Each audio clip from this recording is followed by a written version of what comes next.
المهندس مش ساحر. اغلب طلب سمعته ايه؟ مهندس ابغاك تسوي غرفتين وصاله وحمامين ومطبخ في مساحه 30 متر.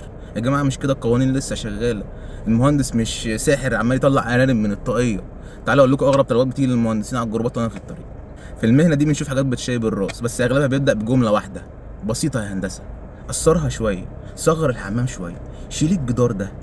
خلونا نوضح بدل حقيقي، المساحة مش عجينة، في حاجة اسمها أبعاد مريحة للحركة. لما نصمم الحمام متر 20 في متر 20 عشان تصغر المساحة، انت مش كده بتوفر فلوس، انت كده بتبني سجن.